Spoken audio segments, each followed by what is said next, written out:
Hello, welcome to another episode of the Bubbs on Sports podcast. Today is Saturday, January 13th. It is Super Wild Card Weekend. The 2023 postseason is here, although it is 2024 now. We've got a lot of action coming up. 2 games today, 2 games tomorrow, and then 2 games on Monday, with the Buffalo game being rescheduled due to the incoming weather. As always, joining me is DiMari Cooley. DiMari, how's it going, man? I'm pretty good. I'm pretty excited for the games we got today. It's almost 4:30, Yep. so I'm ready to kick off some playoff football. Yeah, it's going to be really exciting. A lot of good games today. 2 good games today, and obviously 2 tomorrow, and then 2 on Monday. Most exciting time of year, wild card weekend. I think these are probably the 2 best weekends of football all year because you've got a lot of games and it's a lot of really good football, good competitive football. Because then after you get done with these 2 weekends with the divisional round next weekend, you only get 2 games that Sunday of the title game weekend, and then of course the Super Bowl is just 1 game, and you got to wait 2 weeks until it comes. So it's a long wait. So before we get into all that here, just want to get a couple quick thoughts here right off the top. A lot is happening across the NFL for the teams that are not in the postseason. 18 teams, obviously, not in the postseason, and there's been a handful of coaching changes throughout the league. Bill Belichick and the Patriots mutually agreeing to part ways. Mike Vrabel is out in Tennessee. You've also got Pete Carroll shockingly out in Seattle, although it seems like he might remain with the organization, but could be some interest there for him to go elsewhere. So a lot of big names and really good coaches on the market. What was your reaction to some of these moves this weekend? And even in the college football world, Nick Saban retiring, which completely caught me off guard. Definitely Pete Carroll and Nick Saban caught me off guard. Yeah. Then it kind of, I guess I'll go with Pete Carroll. Didn't see that coming, kind of how they were transitioning from being a team that was almost left out of the playoffs, and they started to kind of figure themselves out. And even though they didn't make it, but, kind of to see the season end the way it did, for him to be out, I don't know, that kind of caught me by surprise. And same with Nick Saban. I mean, you are in the college football playoff, and then you're just like, all right, well, Yeah. time's here is done. So, Alabama, that's quite rough for them. Luckily, they got Washington's head coach, Kalen DeBoer, to come over there, kind of take over the reins for Saban. But some of these other guys with the coaching changes lately, Belichick, I'm not surprised. Not too surprised with Mike Vrabel. So it's been wild, but some of them surprises, some of them I kind of seen coming. Yeah, definitely. I was surprised by Pete Carroll, and I was definitely surprised by Nick Saban to not see that. I think Bill Belichick, we definitely saw coming, especially after how this year went, how the last couple years have went in New England. It seemed like it was a time for a change, and they'll stay in house. And they actually promoted Gerard Mayo, as we all know, who's been with the organization for a while. Seems like a well respected coach amongst the players, but I still probably would have went out and at least given Vrabel an interview because he's got the history in New England, very good coach, very good culture guy. So it'll definitely be interesting to see how that plays out. But where do you see Belichick potentially landing? I have this weird feeling he might, I don't want to say retire, but I mean, I don't know, it's just weird kind of thinking about him being on somebody else's Somewhere else, sideline yeah. coming next Sunday, So not too sure for him. I'm seeing some speculation like maybe he might be a D coordinator somewhere, but it's really hard for me to see just him being anywhere. So I don't think I can really give you a landing spot. Yeah. But if I probably had to choose, I would probably say maybe the Chargers. I mean, Yeah. kind of what's going on with them. I know they got a few guys lined up and they need a complete culture change. So I think that would probably be a decent fit for him over there in LA. Yeah, I think the Chargers is probably the best fit, especially where he already has a quarterback. One of the biggest issues after Brady was he had to deal with Mac Jones, which isn't a very good situation for any head coach, no matter how many wins you have on your resume. And it's LA. Not that the Chargers are a huge market, but Belichick goes there, pair him with Herbert. They're going to get a lot of headlines. I don't know. I agree with you. I think the Chargers I think he's going to want to go to a place where they potentially already have a quarterback and some sort of foundation. Like a Washington, he'd have to completely build that from the ground up. Atlanta is an interesting spot. They've got some pieces, but they don't got a quarterback. It'll be interesting. Even like a Carolina, you have Bryce Young, but you kind of question really what his ability is. So it'll be interesting to where he goes. But I think the Chargers with Herbert is definitely a enticing option for him and for the Chargers as well. So we'll see how that plays out. Now, for the games today, we have 2 games on tap for today. Starting out in Houston, Texans' first home playoff game since 2019. It is CJ Stroud, Joe Flacco. Didn't think that would probably be a matchup going into the year, but here we are. That's how crazy the NFL is. A rookie head coach, rookie quarterback combo versus a veteran in Joe Flacco who's been there, done that. What is your expectations and pick going into this game? I think it's tough actually. Because like you said, Houston, this is their first playoff game. It seems Yep. like forever at home.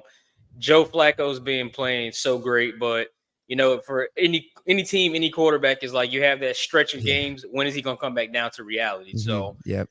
I don't know if that's gonna be today for Joe Flacco, but I did see an interesting fact that Cleveland's defense on the road actually is one of the worst defenses in like all of football. So that's quite surprising of knowing how Yeah. well that defense has played all year. But I don't think the defense is going to play that bad considering this playoff time. So I'm going to take Cleveland on the road today. Interesting. I think it's a tough game. These 5-4 matchups are always exciting because they're close. They're probably the most even matchups out of all of them. Houston's got a lot against them when it comes to the postseason. They're a young team. They've got a rookie head coach. Like there is rookie quarterback as well. Like they've got a lot of inexperience. As for Cleveland, they've got some experience where you've got guys obviously like Flacco who's already been there, done that. Even Stefanski obviously been around for a little bit and has done an excellent job this year. So you've never had a rookie quarterback actually go play in a Super Bowl. You never had a rookie quarterback even appear in a Super Bowl, win a Super Bowl. So odds are against the Texans, but I'm actually going to take Houston here. I think I'm going to take the Texans at home. They're kind of the team that I've jumped on in the AFC to see what they can do, rooting for Stroud and, Flacco. I just, wish you would have been able to do this with the Jets, but here we are. It doesn't matter. Cleveland is the 1.5 point favorite. So I'll take the Texans here at home. Stroud. I'm still, like you mentioned, I still kind of waiting for Flacco to come down to earth at some point. I feel like it's still got to happen. And maybe today is the day that happens. But I think it's really important for Houston to get off to a quick start in this game because they're already going to be nervous. They're young. They're inexperienced. They get down early and they start pressing. Stroud starts forcing mistakes. That's where I think it could get ugly. So for Houston at home, keep the crowd in the game early. You get your first drive down, try and get 3 at least. Try and get off to a quick start because you don't want to fall down early against a veteran team that knows how to win in the postseason as opposed to a young team where they could start pressing early on. So I'll take Houston in this one. What do you think? Do you expect kind of a close game here? Definitely. I'm thinking 24-21 Cleveland is not going to be high scoring at all. Yeah, it's going to be, I think it's going to be probably, I'll say around that as well. I'll say 23-20. I'll go a little less there. 23-20 Texans. I'll take them in this one. So moving on to the second game of the day. I don't even know how. The only way I'd go to this game is if I had a suite, probably, because the weather is going to be crazy. It's like -11 or something, or -2, and the wind chill feels like -20 or something like that. I don't even know how to describe it. And on top of all this, you've got a warm weather Miami Dolphins team going into play in this cold, frigid, frozen tundra type Lambeau Field environment at Arrowhead. Chiefs, Dolphins, Chiefs 4.5 point favorites. Both teams have had bumpy seasons. They haven't had the smoothest roads getting here. Dolphins have dealt with a lot of injuries, and they fell apart down the stretch again, losing to the Bills on Sunday night. And Kansas City's had a lot of bumps in the road with receivers dropping passes. That they weren't up there really much in the conversation to get the 1 seed or the 3 seed. There's a good chance they might have to go on the road at some point, which has been very rare for the Mahomes era. So, what are your expectations and preview going into this one? Going to be a crazy weather environment. Yeah, I kind of feel bad for Miami having to play in that weather, but Yeah. I feel like if this game a lot of it's going to come down to the weather for Miami, whether they win or lose. I mean, I know heated benches and all these different type of things they're going to try to throw in, but I guess if I had to pinpoint one thing for both teams coming in, it's Kansas City's weapons are going to step up. Who's going to step up besides Travis Kelce, especially like as a receiver? And for Miami, like you just said, injuries. This is going to be the point where the injuries really start to, affect them, which it already has. Like you said, they just lost to Buffalo last Sunday and the blowout to Baltimore. So they're kind of slowly starting to derail a little bit. But tough to say because it's kind of hard to go against Mahomes, especially in the playoffs. But watching this Yeah. Cleveland team, this Chiefs team all year, I just don't think their weapons are enough and will do enough today to beat Miami. So, I mean, I guess that's my game pick. I'm going to take Miami in the freezing cold today. Yeah, and I think just to add on to your point about having to go on the road and tough for a Miami team, and that's what made last week's game so much more important, was it would probably have to be, I mean, I think there was a couple different scenarios, but it would have to be, Buffalo having to go into this environment if, they would have obviously lost that game, which would have been wild to see. That would have been a little bit different because you have two cold weather teams, but we wouldn't have had the Buffalo-Pittsburgh cancellation if that was the case. So, yeah, it's a tough environment for Miami for sure. This game, it's weird because I think you can make a really strong case for both teams because both teams, this hasn't been their smoothest season. And for Miami, it was a very similar late season collapse as towards last year, except they collapsed kind of without Tua, which was obviously tough for them. Now they actually have Tua going to the postseason, unlike last year where they rolled out Skylar Thompson on the road in Buffalo. So I'm going to take a close game here. I think I'm going to take Kansas City. I just think they've got, Mahomes. I really can't go against Mahomes here in this weather. You saw Miami, I think Tua in games under 45 degrees or what is considered cold games. I think he's like 0-4 in his career. So I'll take Kansas City here and, over under how many guys do we see today with short sleeves? Because you're going to get a couple of them. If I'm taking a guess, I'm going to say 8 to 9. I just got this feeling it's going to be about 8 to 9. Yeah, there's definitely going to be a couple, like, I don't know, maybe Chris Jones, maybe some like the defensive lineman, like maybe Kelsey. I don't ever remember really Kelsey wearing a long sleeve. Maybe Kelsey with a short sleeve. It's going to be crazy. So I'll take Kansas City here at home. It's just tough for me to go with Miami in a cold weather like this, cold game. But then again, Miami last year almost went into Buffalo and beat the Bills with Skylar Thompson. So if something clicks, I mean, they got Tyreek Hill. If something clicks with Tyreek Hill, they can't get an answer. I mean, as long as you have Tyreek Hill at your disposal, and if they can't stop him, it could be a long day. But I'll take the Chiefs here. So moving on to Sunday, we got the Dallas Cowboys and the Green Bay Packers at AT&T Stadium. Wild card, Green Bay, the 7 seed, Dallas, the 2 seed. For Green Bay, they're going to have to, if they want any chance at getting to the Lombardi, they're going to have to go on the road the entire postseason. And as for Dallas, they look to change some of the fortunes around them in Green Bay because Green Bay's had their number recently. So what do you got for this game? Yeah, definitely unfavorable history between Dez dropping the ball, Aaron Rodgers 3rd and 15 rollout to Jared Cook. Yeah, I'm going to take Dallas on this one, just seeing how good they've been playing at home. They're probably the best home team in all of football, just record-wise and point spread-wise, and just completely blowing teams out at home. So I know the last few years when it comes to them playing at home in the playoffs, it kind of hasn't went their way, but I just don't see that happening this year. I mean, you got some all-pros on that team now that's hungry. Michael's pretty upset about not making an all-pro team, so give me Dallas this weekend, and I think they're going to win by 2 possessions. So you got a lot of optimism there after last week's win, taking home the division. I agree with you. I'm gonna take Dallas here as well. 12-5 on the season versus obviously Green Bay 9-8. Similar to Green Bay, similar to like a Houston, they're young. Jordan Love going on the road in his first playoff game in a tough environment. I think their average age is 24, 25 years older or something like that. Even some of these other young receivers like Jaden Reed, they're all young, they're youth. So it's going to be interesting to see how Matt LaFleur kind of handles that. Green Bay the last couple years of even with Aaron Rodgers had some difficult late season playoff losses, and I think that's going to continue here. So I'll take Dallas, and I agree. I think Dallas, they're a touchdown favorite. They've getting 7. They're 7-point favorites going into this one. I just think their experience.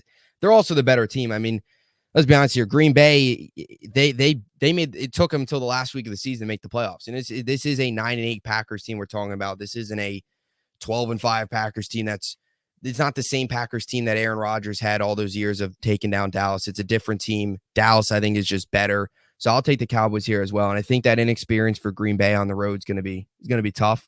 So I'll take the Cowboys. I'd say 24-14. I'll take them by about 10. I'd say is probably about right. What do you think is Dallas's like path to the Super Bowl? What do you feel they need to do? Is it, if they eventually run into a San Francisco, not to get too far ahead, but what do you feel is like one big thing that needs to happen for them to change the outcome of the playoffs and actually, go all the way this year? Well, first thing there, I think the rooting guide is going to start with the Rams. You want the Rams Yep. to go ahead and beat the Lions, and that way they can go to San Francisco because you want that divisional matchup. And the Rams always play San Francisco tough. And I Yep. feel like, honestly, even though like Dallas is sitting at 12-5, I feel like the Rams are the biggest threat to the 49ers. So you can get the Rams to knock them out, and everything after that is coming through Dallas. That's your best Yep. bet. But I mean, you can't really, like you just said, you can't look towards the future. I mean, they have the game Mhm. to play on Sunday, so Yep. they can't go out there and overlook Green Bay. Next thing you know, they're at home and they're the laughing stock of all the offseason. So Yep. just go out and win Sunday and just control what you can control. But like I said, if you had a way to kind of choose which path, you go with the Rams. Hopefully they win out, win a few games here and there. You try to get everything through Dallas. Yeah, I agree. I think that's the biggest thing is just hoping San Francisco gets knocked out. Um, Obviously next weekend, and then it would eliminate the possibility of, a title game between Dallas on the road and San Francisco would run through Dallas at that point. So I agree. But yeah, first things first is taking care of business against Green Bay and changing some of the recent history between these two teams. So both on the Cowboys train here going into tomorrow afternoon. Now we move on here to the second game. Just mentioned a little about the Rams. It's crazy to look back at this trade and see how much of a win-win trade it was. Stafford goes to the Rams. They win a Super Bowl. They get everything they want out of him. Goff goes to the Lions, and he's been solid. I mean, he's not elite. He's not. I think I have some concerns about Goff is if he's good enough to get this team to the Super Bowl. If he's good enough to go out there and outplay another high-end quarterback in the postseason, he'll get his first big test tomorrow against the Rams at home. But all these years of Stafford in Detroit, never had a home playoff game. Now he goes to Detroit for their first home playoff game in ages, and it'll be Stafford on the other side. So I think in terms of storylines, this has probably got some of the biggest ones. This is one of the games I'm looking forward to most this weekend. What are you expecting coming out of this one? Oh yeah, definitely with the storylines, the NFL script writers. I don't know. This Yeah, might be the best that's season good. they've written so far, Yeah, but I think the Rams are just a way better team than their record shows. I mean, if I'm correct, yeah, Stafford was hurt for quite some time this year. I think with a hand injury, like a broken thumb or something with his hand. If I'm correct, Cooper Kupp missed a lot of time. So I mean, the record that kind of shows is not who the Rams are. They are way better. Can easily be a 11-12 win team. Like if they were healthy at the start of the season, and like we just said, kind of touching up on what Dallas needs. The Rams might be the biggest threat to everybody in the NFC. And yeah. despite the record, they might be behind San Fran, the best team in the NFC, because the experience, you already got a Super Bowl winning coach, quarterback, you still got Aaron Donald. So, I mean, look out for the Rams. I don't think there's going to be a pushover game, but I like them for the upset this week against Detroit. Yeah, I agree with you. I'm on the same boat here. I'm going to take the Rams as well. I'm rooting for the Lions. I would love to see them win because of the story. Dan Campbell, they've obviously had a really rough history, and I kind of understand, all the pain that they've gone through. So it'd be cool to see them finally come through in a home playoff game. That city's so fired up to get a home playoff game. But again, we talked about experience a lot. The Rams have been there, done that. I totally agree with you with the record, where the record does not show how they really are as a team. They've played a lot better down the stretch. I think they won, what was it, like 7 of their last 8 games, I think it was. Their only loss coming to the Ravens. So Stafford, I just think he's the better quarterback. McVay is probably the better coach. I think the Rams have a lot of the upper hands in this one. And if there was a team to go on a road in a really hostile environment like Detroit's going to be tomorrow, because they finally have a home playoff game, it would be the Rams. And Kyron Williams, they can beat you in so many different ways. And I think that's something else too. They can beat you on the ground. They can beat you with their defense. They can beat you through the air with Puka Nacua, Cooper Kupp, and Stafford and guys like that. So I'll take the Rams here as well. I would like. I think there is a chance that this game potentially could be. I don't know if I want to say blowout, but could be like a 2-7 17 like point game. Could you see that possibly? Or Yeah, I and just it's see it happening. and they can. I think either one can possibly do it. Like, I mean, if the Lions Yeah. come out and they're just clicking on all cylinders and they're running the ball well, just playing how the Lions have been kind of playing all year. Yeah, they Yep. can go out and blow out the Rams and vice versa. But I would not be surprised if one of these two teams come out, just completely punch the other in the mouth, and that game is over with like start of the fourth quarter. But if anyone's going to do it, like you said, it's going to be the Rams. I think they got the best bet to kind of run away with that score starting early in the game. Yeah, I definitely agree. And something else to take note here about the Lions, Sam Laporte is still questionable. We'll see if he actually plays, and if he does, what actual like limits he'll have, how much he'll really be out there. So it'll be interesting to see that. That's a big injury key to watch out for. But yeah, I think I could see this being one of these games like a 31 kind of 17, 31-14 game where if a team gets off to a quick start, it could get ugly. And I think, unfortunately for Lions fans, I think I'll take the Rams in this one. So moving on to the Monday games, we have two now. Buffalo, Pittsburgh, 4:30 Eastern, got moved from Sunday because of the crazy lake effect snow that's happening up in Orchard Park today and into tomorrow, I think. So we'll get a little bit of I don't think we'll get much of a snow game, but there still probably will be snow on the ground. It's the Bills and the Steelers. 7 seed, 2 seed. Steelers come into this game as, big underdogs. Nobody sees them really going. At least I haven't heard many people see them going into Buffalo and getting the job done. So do you see Pittsburgh pulling off the upset here, or do you got Buffalo, and what are your expectations for this one? Not at all. Pittsburgh pulls off an upset. I'm not buying in again. We talked so much about Pittsburgh this year and being seven Yeah. and three and the worst 7-3 team. Everything we said about them. Yeah. Honestly, in a way, I kind of feel like they don't. I don't want to say don't deserve to be there because they fought to the end and they got the spot, but Yeah. they're just not one of those better AFC teams. And I don't, especially in that weather. Like, I know it gets cold in Pittsburgh, but to go to Buffalo, Josh Allen is due for a big Josh Allen playoff Yeah. game, and again, Gabe Davis with a Gabe Davis type game, and that's probably going to be on Monday. So give me Buffalo in this one, and I feel like that has a chance to be a blowout. Yeah, this could be like a Gabe Davis 4-touchdown legacy game for sure. He Absolutely. somehow just he turns on to another level. He just like flips a switch in the postseason and just goes off. I will say this. I think it's actually benefits the Bills that they're not playing in the snow, and not saying that the Bills are not a cold weather team. They've played in the snow before, but I think with the Steelers being without TJ Watt, their secondary still a little bit banged up, with the Bills and Stephon Diggs, Gabe Davis, in the snow, Bills wouldn't be able to throw the ball much, and they would have to rely heavy on the run. And I think that actually benefits Pittsburgh. So I would still take the Bills in this game if it was happening tomorrow. But I think Bills even have a greater chance of winning now because the weather is going to be better. The climates are going to be better for them.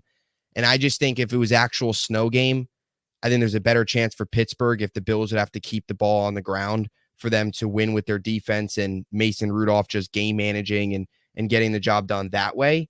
So now that you expect it to be really no snow, still going to be cold, but the Bills are going to be able to air it out a little bit more because if we remember, like last year, they lost in the snow to the Bengals at home. And this year, I don't think that would be the case. So I'll take the Bills here as well. As much as Mike Tom will have his guys ready to go, and I believe in that, and he's, a really good coach, and, he can outcoach anyone and all that good stuff. I don't know. They're probably the least, like, would you agree? They're probably the least talented team in the playoffs. Yeah, that's what I'm saying. Like, it's hard to say they don't belong to be there, but you Yeah. look at some of these other rosters, and I mean, just the offenses alone, like that's definitely probably Yeah. the least talented offense in all the playoff teams. And Buffalo's defense is still solid, and they're not what they Yeah. used to be, but I mean, everyone turns on a different switch. Like you're fighting a different dog come playoff time. So I feel like the defense for Buffalo is going to step up. So unless Josh Allen turns the ball over 2, 3, maybe 4 times, I don't even see Pittsburgh score more than 17 points, if I'm being so honest with you. Yeah, I agree. I think that's probably the best bet for Pittsburgh is they're gonna have to force turnovers. And I think too for Pittsburgh, they're gonna have to find a way to score early because if you start to score early, that's when Allen starts to press a little bit and starts to force it. We saw it in the Dolphins game where he started to force it a little bit in the first half when they were down, and then ended up, turning it on in the second half and started to play really well. And the Dolphins obviously choked away. A big part of that was the punt return that really helped. But yeah, I just don't see Mason Rudolph going on the road and beating Josh Allen, and then next week going on the road and beating Lamar Jackson. I don't see that. So I'll take the Bills here. Steelers might hang around early because the Bills sometimes start out slow, but give me the Bills by 2 scores at least in this one. So we move on now to the final game of the weekend, and Philly, Tampa. No A.J. Brown in this one. It also seems A.J. Brown might just be done with the Eagles because on social media, I think he eliminated all the Eagles stuff from his social Everything. media's account. So He wiped it all off. yeah, a lot of drama in Philly.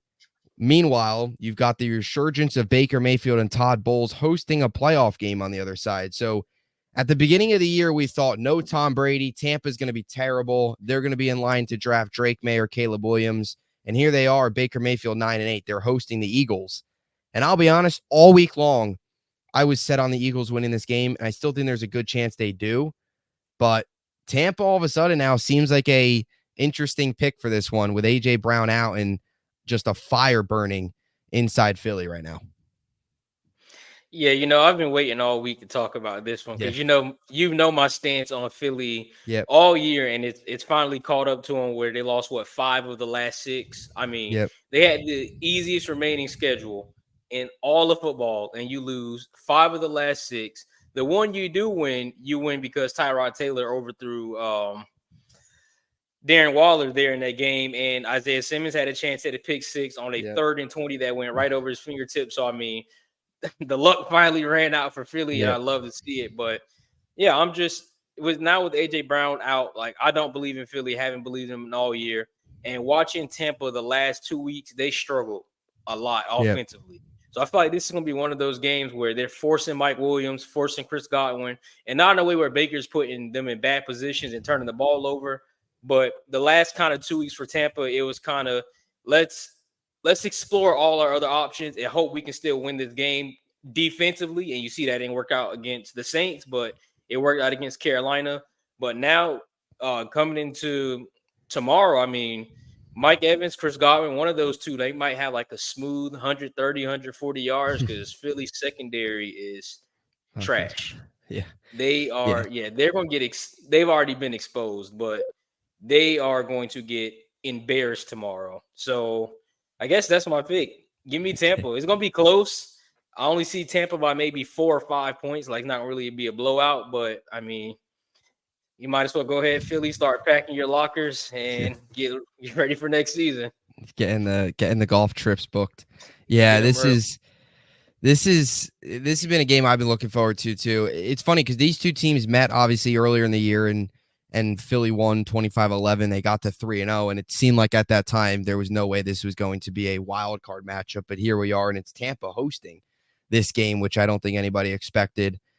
I just think Philly is so down and out. Like, you could talk about, everyone's saying, oh, it's playoffs, you're 0-0, it's a new season. What happens in the regular season means nothing. But there, I think, is so many issues inside that locker room right now. This team has zero confidence. And I don't know if you're an Eagle fan, how you can have any confidence in this team, like this defense, to magically turn it around when they couldn't stop.